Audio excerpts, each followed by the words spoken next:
Hi, beautiful souls. Hi, how are you? My name is Sadhana. Welcome to my channel and welcome to Jen. So nice to have you here. Today, I'm going to share with you an event that started last month, actually. I am a Reiki master trained with a few different masters, different trainings, and Reiki is one of my passions, shall we say. I absolutely love the practice of Reiki. And now I'm not able to visit with my clients in person because of the current situation. So I have been doing a little bit more distance healing. And I want to talk about it and I want to share it with other people and let people know about this service. And so, so I'm going to tell you about what I'm doing the first Tuesday of each month, which happens to be tomorrow. So that's why I'm on today. So you know about this event. And if you're not able to join tomorrow, then perhaps you'll be able to join the first Tuesday in the next month.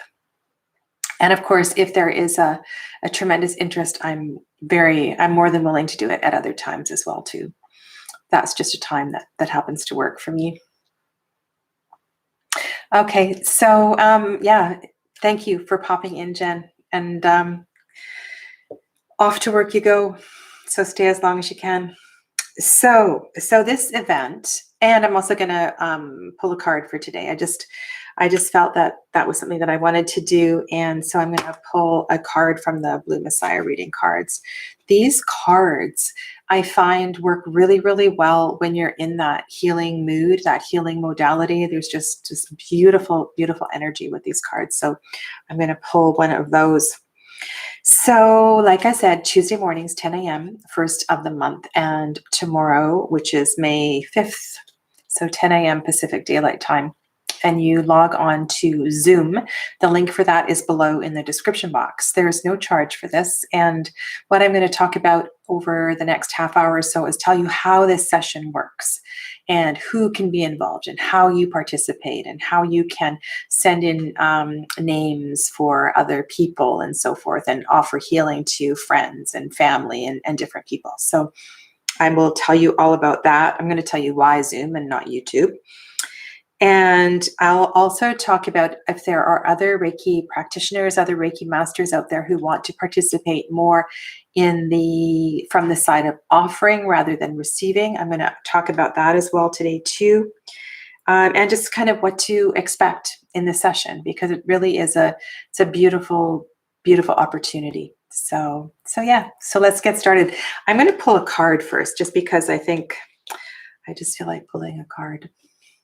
And my intention for this is just, I feel like I have a cookie in my tooth. I just had a cookie. We did some baking the other day and have this amazing oatmeal cookies. So if you see a hunk of oatmeal in my teeth, I'm sorry. I should have checked. This card is, hi, Tarot Lady. Nice to have you here. So the intention with this card is just a general healing message. And if you're familiar with this deck, you know that each of the cards is connected to a chakra. I have not memorized all of her chakra associations, so I will look at the guidebook as well. But I just feel this deck is really very much in alignment with that. So you might like to ask yourself about right here, right now, in this very moment, what is it? What aspect of yourself? Your physical self, your emotional self needs healing. And so this message is for you. Wow. Beautiful. These cards are so gorgeous. So this looks like DNA, right? Evolution. Also that auspicious number 9. And I find it's really easy in Western science to forget, and some of you might not even be aware, but the yogis believe that within the physicality, right, of the DNA, our karmas are embedded, and there's this real deep layer to what we experience through the physicality of life. And so in our genetic sequencing, in all of that, we also have these karmic layers, and there's no getting away from all of the connections between East and West. Personally, I'm studying the Tarot de Marseille right now. I've gone back to really doing a deep dive with it, and I don't know if you are aware. I'm going to go and read from the guidebook. So I've always wanted to walk the El Camino, or a portion of it anyway.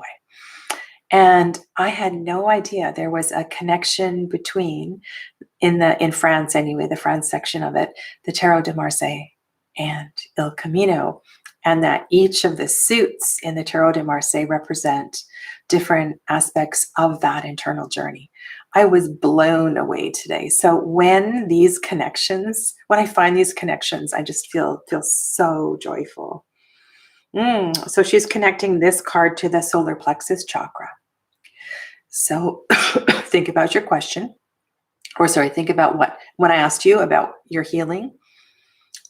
Just kind of take this message and connect it to that physical part of the body, the digestion, your ego, your anger, your depression, right? There's so much that's connected to the solar plexus, and it's such a big area of the body.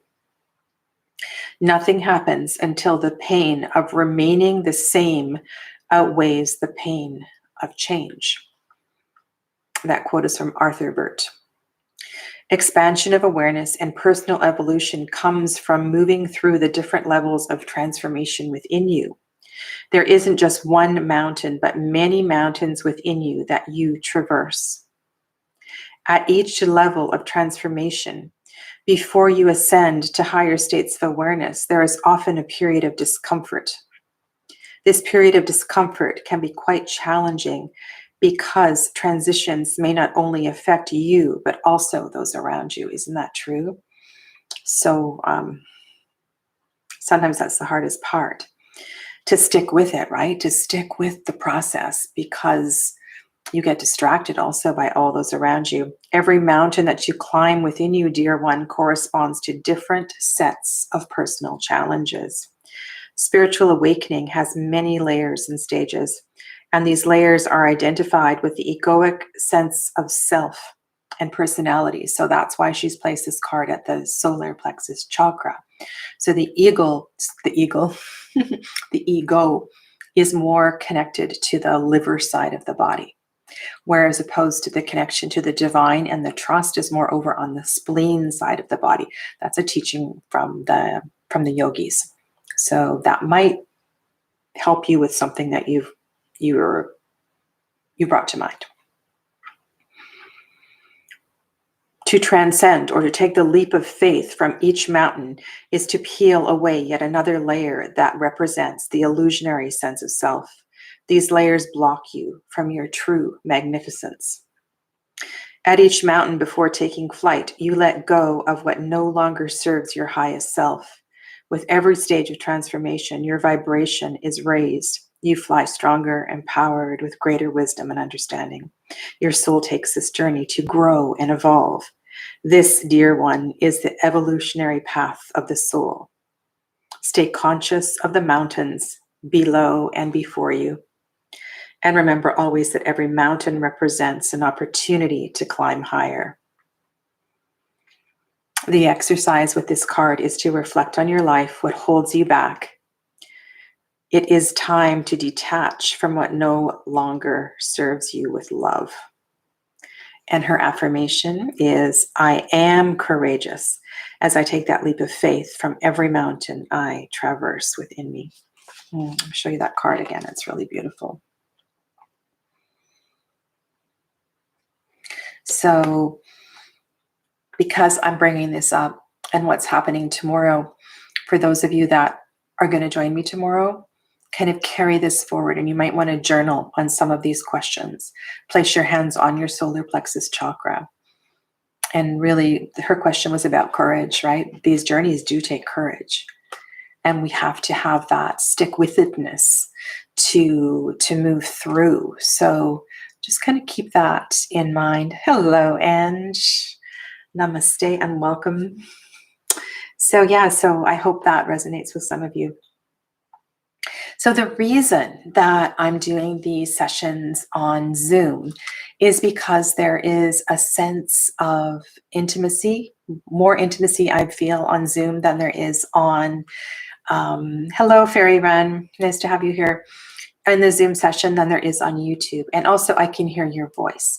So at the end of the session, we have an opportunity to share, or I can say hello to you when you check in. And of course, you do not have to have your camera on. You can have total privacy. So that's an option. The other reason for having it on Zoom is that there may be some private information that is shared. And I'm going to explain that to you as I tell you kind of how the session will evolve. So what is distance Reiki? What is distance healing? How can that possibly work? And for those of you that have seen me do live readings on YouTube, you know that there is, at least with me, it comes quite naturally, this connection, this etheric connection. And when I say your name, whether it's not even your real name, right? It's your YouTube handle. Sometimes I say your first name if I know your name.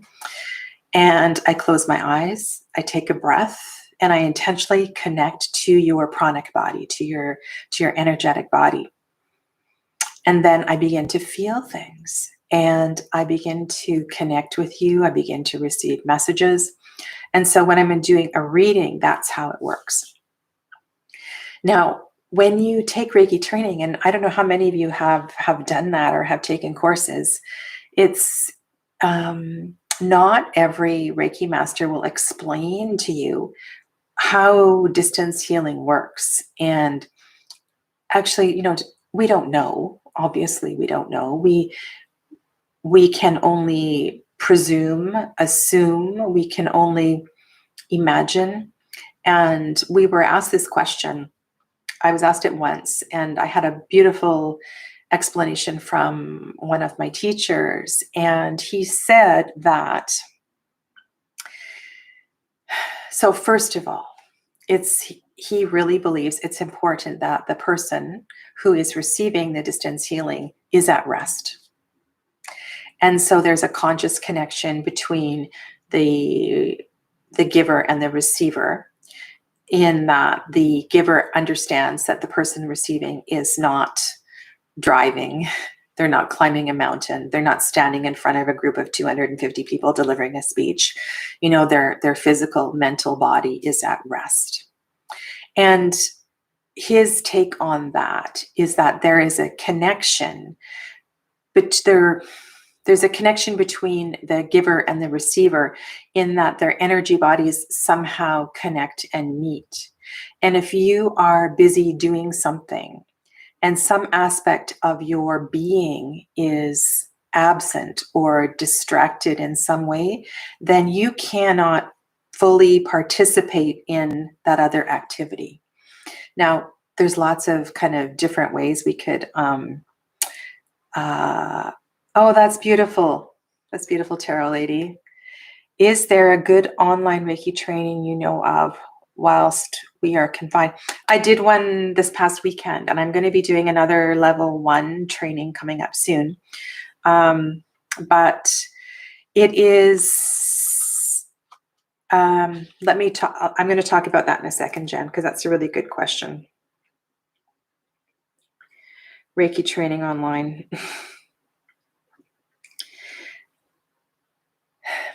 Sorry, distracted. So it's a really, I liked the way that he was very specific in intending and connecting with the person who is receiving, that they are at rest. And so when I do distance healing, I do my very best to confirm that the person is, you don't have to be in bed, you don't have to be lying down, but it would be better if you are, if you're focused on the reception of the intention of the Reiki. And so it is easier for you to also experience the treatment, to experience the benefits, to experience the shifts in frequency that happen with the Reiki experience. I hope that makes sense in some way. And of course, we don't know, but that feels so right to me. Okay. All right. For those Reiki practitioners who would like to join me and to be on the giving as opposed to the receiving end, I ask two things. One is that you show up early, so you show up 10 to 15 minutes early so I can talk about what's going on. Last time we only had a couple of people there, so there could be just a couple of people, which means our little discussion beforehand will be a lot shorter. And during that, I will, so make sure that you've got your distance symbol completely dialed in. If you don't, you have a little cheat sheet beside you. And also then I will share with you the intention of everybody who is participating that we know of in advance. And then I'm going to go through that procedure with you. Okay. So that would be great, Tarot Lady. Excuse me. Okay. So you have, there's a couple of different options. One is you can just be there and receive. So whether or not you have a specific intention, whether or not you want to share your name and other private information is entirely up to you. So you can just be there and you can just relax and receive the healing. The other more active way to participate is that you share your name, your birth date, your date of birth, so month, day, and year, and you share your issue, whether that is a physical, mental, emotional issue, so that those who are sending the Reiki it just has much more focus and much more effect if we can direct that energy. And somehow those 3 bits of information do improve the quality of the energy and exactly what you need. Just as when you are having a Reiki treatment in person, if the intention is stated, if we know exactly what we're working on, the benefits I really find are significantly increased. So what happens is that you can either in the comments below share this information. You can email me. My email is in the description box below, and you can tell me your name, birth date, and your issue. You can, or, like for your whole entire family if you want. And I will record this and have this all written down in front of me. And I will not repeat that aloud during the Zoom meeting. So that's entirely confidential. If you just show up on the Zoom and you want to share that, you'll have an opportunity to share that because then I can hear your voice and you'll be able to share that information. And then, so then once we have shared that information, and then I will guide you into relaxation. I'll guide you into slowing down your breath and relaxing your physical body. I'll take you through a very brief guided meditation. And then there will be about 15 to 20 minutes of silence. And that's another reason for not having it on YouTube is because there's about 15 to 20 minutes of silence where you will be receiving the distance Reiki. And myself and any other practitioners who are there will be sending you the healing energy. And so then once that is over, I will, I have a bell or a singing bowl at hand, and then I guide you back slowly. So bring your awareness back, and then you have an opportunity to journal.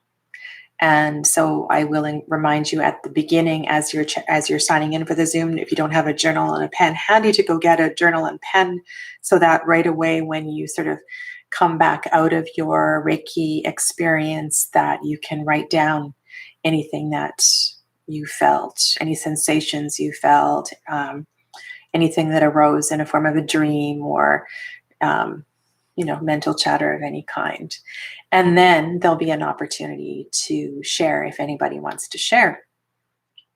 And so, yeah, so this starts at 10 a.m. and it will all be wound up by 11. So just 1 hour or maybe less if there's only a couple of people there. So yeah, so that's what I do on these Tuesday morning things. And if you have a private distance Reiki session, it's very similar to very similar to that. So that's something also that can be arranged. But this is open to the whole wide world, and yeah, and I feel, I don't know, it's one of the practices I really love. And there's been many times where people don't understand about this kind of modality. They are curious, they've never done it before. And I don't know, I find often people are at the end of the rope, they're at the end of, they've tried a lot of different things, they've tried many different modalities, and they come to me when they're at their rock bottom, unfortunately. And Reiki has beautiful benefits when you are feeling well. Reiki helps you to sleep better. It helps you to tune into your body. It helps you to relax. It helps you to breathe better. And it has these magical qualities that just seem to make life kind of flow a lot easier. Long before you come to me because, you are working with some form of cancer or, something like that. So I find that's when a lot of people come. And the other thing that I love to do, and this is nothing to do with what is going on tomorrow, but one of my favorite practices is to work with families who are dealing with a friend or a family member who's at the end of life. And it's a really beautiful time to receive Reiki.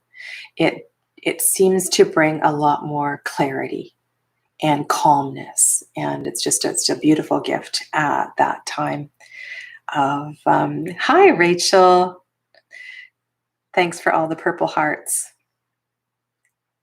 It's 7:20 p.m. Eastern Standard Time right now. Yeah, did somebody ask you what time it was? Oh, hi Audrey, nice to have Audrey here. So yeah, do you have any questions? Because if you've never done this before and it's kind of new, I'm happy to, happy to talk more. So Jen asked a question about Reiki training. So ideally, Reiki training is best received in person. There's a lot of content, and I see I'll respond to you in a sec, Audrey. There's a lot of content. And so when I do a course, I've only offered, this is the first time online that I've ever done online. It's important that we connect far enough advance so that you can print all the PDFs, so that we can, there's some reading that needs to be done in advance, a little bit. And I need to make sure that you have all the materials. When I offer this in person, I print all of this. I have my own, guide that I have created. I also offer pendulums and a few other goodies. And so, of course, the online course is a lot cheaper than the in-person course, just because it's less of an expense for me to offer. So I will make sure when I am ready to do a level 1, I put it on I'll announce it on YouTube and my YouTube community page, so you guys can sign in. And I will let you know, Jen, if I hear of another level 1 that's starting soon. Okay. So Audrey said, my grandfather is rather skeptical. He had to get surgery for his heart attack, and it was really painful healing. He tried Reiki from my aunt, and the pain went away. Hmm. That's beautiful. Yeah, it's some, sometimes with Reiki too, the opposite can happen. Like the pain, it can get worse before it gets better. And I find that Reiki will really shine light on what needs attention and what needs focus. And I'm sure you've all heard that adage, be careful what you wish for. I may or may not have shared this story, but I remember I was going to a master training, and it was about a month before I went to the training, and I began my focus for the training. And I said to the universe, okay, because I was feeling really, really good at the time. I said, okay, universe, bring it on. What is it you want me to work on during this training? And I was walking down the street, walking Amber, and all of a sudden I got hit in the pelvic area with this incredible pain. I doubled over and turned around and had to very slowly make my way back home. And I thought, of course, I had not associated this with the universe, bring it on. And anyway, so short version of the story is that my words, my intentions brought all this energy to my ovaries specifically. And it began this kind of healing journey through what was going on in that part of the body. And I was, it was just, anyway, the whole thing was amazing. And that summer, having all those healing hands on me all summer long was an extremely powerful, powerful experience. And then I followed that up with another Reiki Master training in the fall after that year. And equally beautiful. And by then I was kind of free and clear, and the pain dissipated really quickly. So, all right. Let's go back. There's a few comments here.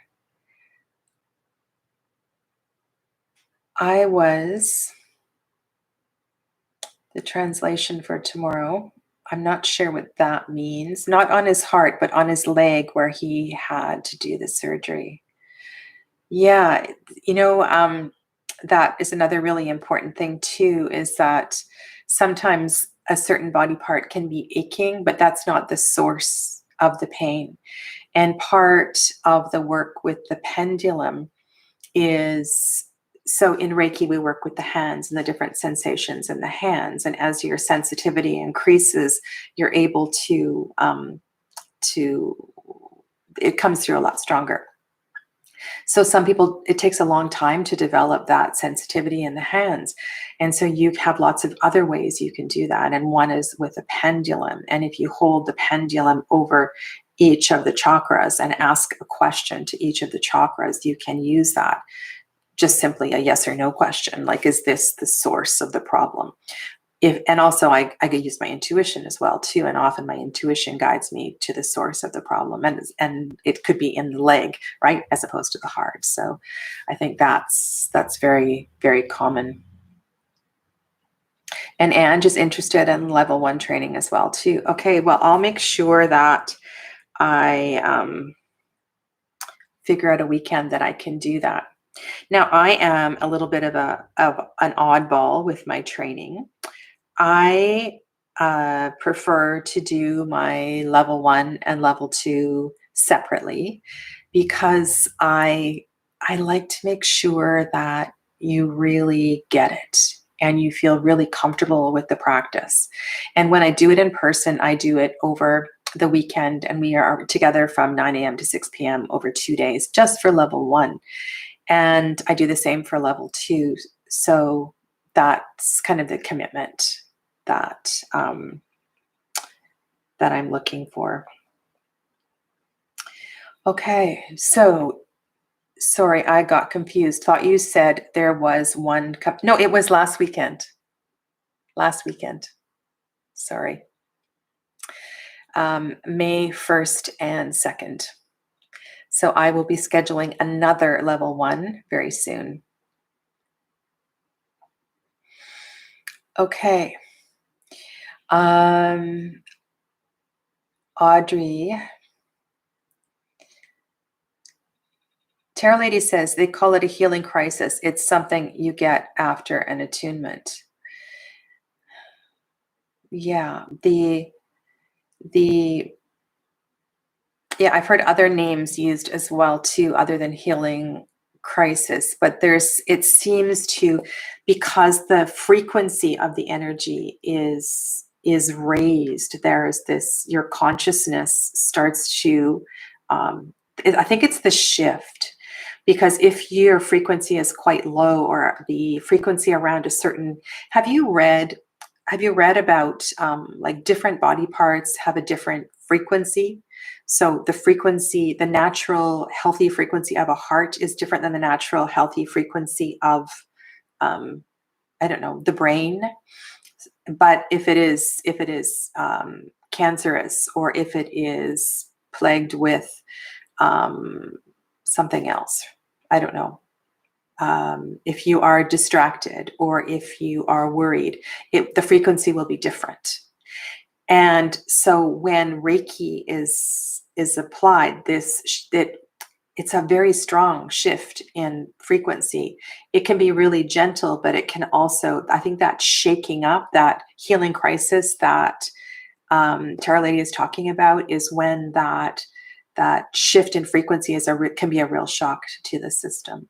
And so one of the things that I say to all of my clients is that to invite, and I say it on their behalf as well too, is to invite gentle healing, to allow the frequency to gently move whatever needs to be moved.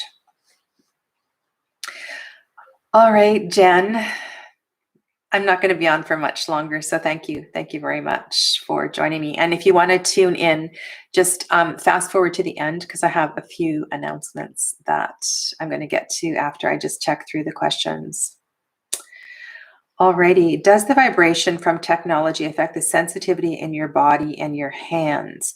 I've noticed being on the computer for too long, the motor vibration continues to reverberate in my body. Yes, for sure. And for me, it's the ears. And what happens is the sensitivity in the ears just is very, very hard to manage. And I think that's why teaching in person is also a much nicer experience, because then we're not dealing with the energy of technology. But one of the things I'm really trying to wrap my mind around, my energy body around, is the whole idea that energy is energy is energy. And the technology, the gift of technology, if we can think of it as a gift, and if we can intend to create a harmonious,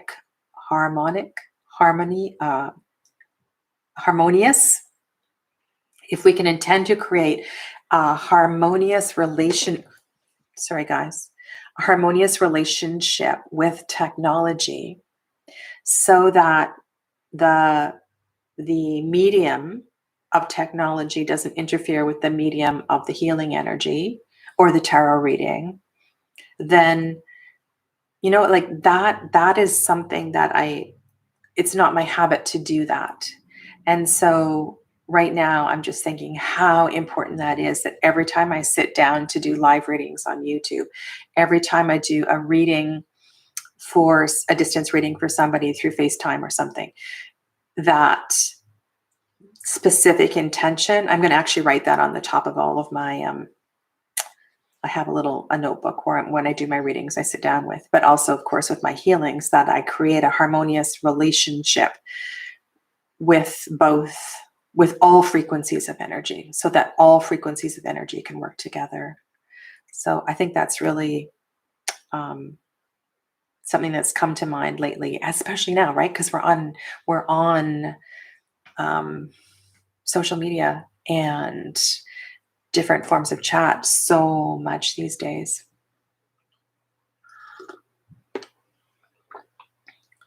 Okay. Anne asked Audrey if she keeps crystals with her when she's at the computer. Black tourmaline helps with that. And yes, Ange, I get whistling in my ears and different frequencies of it. Yeah. So I usually do, but I've been negligent because of college finals and papers. I think it's just a matter of habit. So if you have a little bag of crystals you have in your pencil case, a little bag of crystals that you have in your pocket, they're always with you. I always put them in my bra. I mean, if you have a sports bra, they fall out, or if you don't wear a bra, that's a problem, right? Put crystals in your pockets. I love wearing sweaters and jackets with pockets, and I always make sure there's a crystal in each of the pockets. So it's a habit, right? It's a practice to get into, is carrying crystals and putting crystals on your computer and putting them around you and your energy.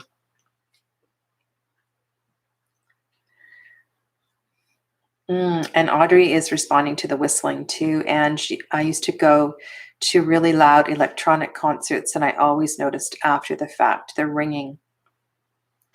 So I will share with one thing about that. So I went to a concert I guess it was about a year ago.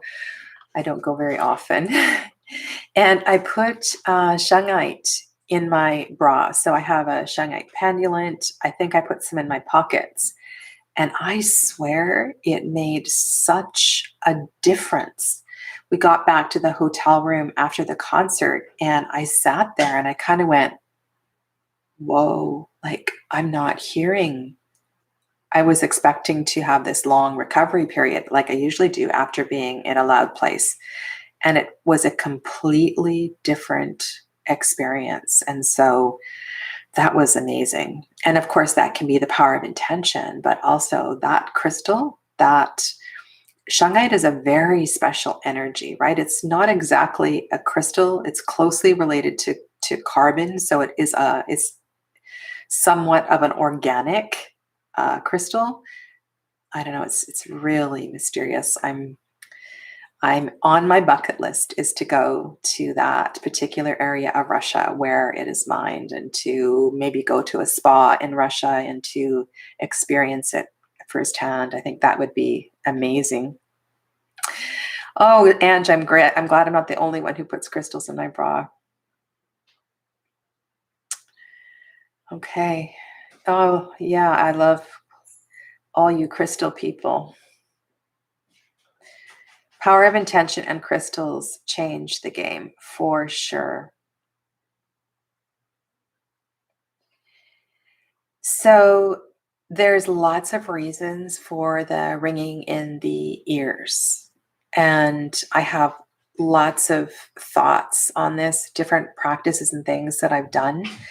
And I went to a healer many years ago to kind of work with this, because part of me is understanding that these high frequency sounds are, on one hand, these high frequency sounds are either high frequency beings or messages, and the frequency is so high and my frequency is not high enough that the two frequencies are meeting and I'm not hearing the sounds.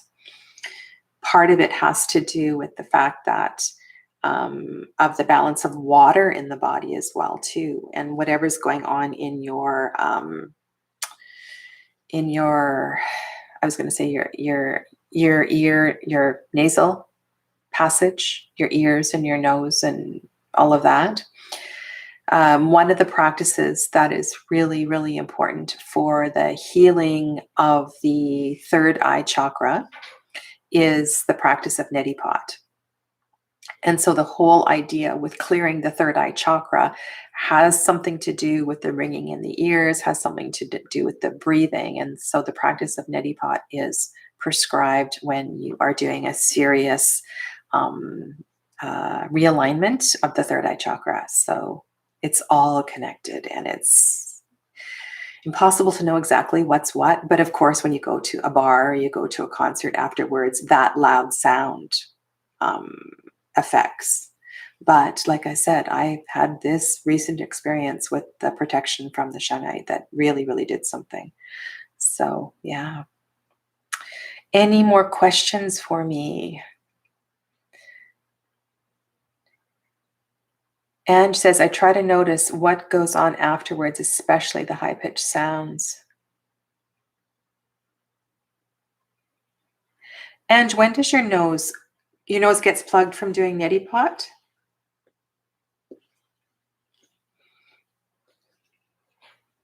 So, and I was thinking about doing, now, what do you think about that? What do you think about doing a video on neti pot and the contraindications and the way to begin and the way to increase the practice?